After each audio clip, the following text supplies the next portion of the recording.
Good morning, Phil. You're sitting in some amazing looking landscape. Where are you?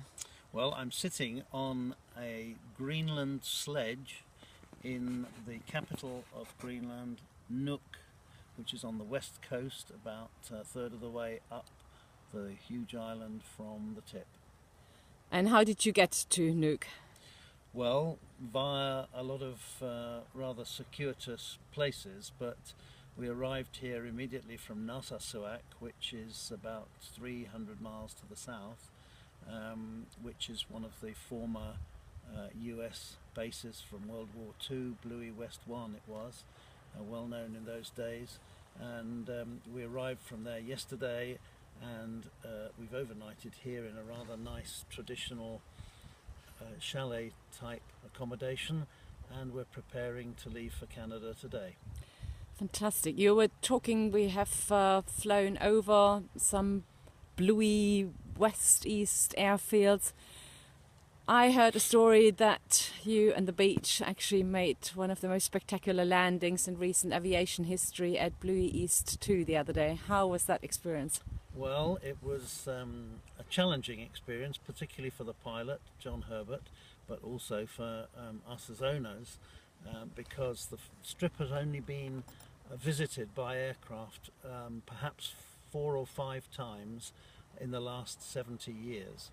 And it's clearly in rather decrepit state, and although careful checks were made from the air before we landed, and we took advice from local Greenland pilots, when we landed we ran into a bit of soft ground. It's a gravel strip, and we wondered whether the aeroplane would indeed be stuck there for a considerable time.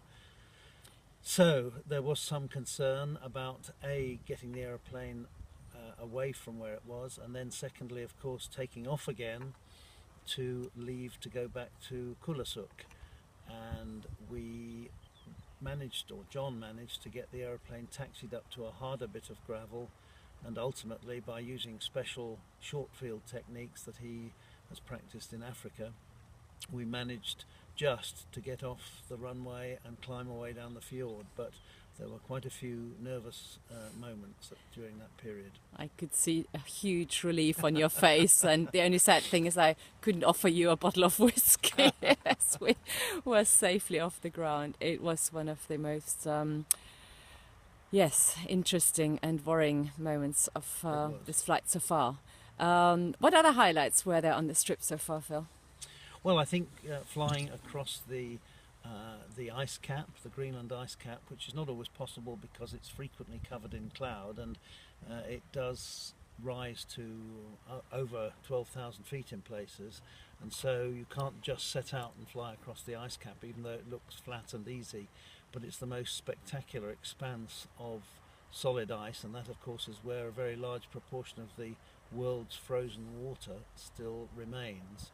So there were glaciers running off the side of that, there were icebergs in the sea, and of course spectacular mountains along the coast. So all of that is stuff that I've never seen before, even on film, much less in reality.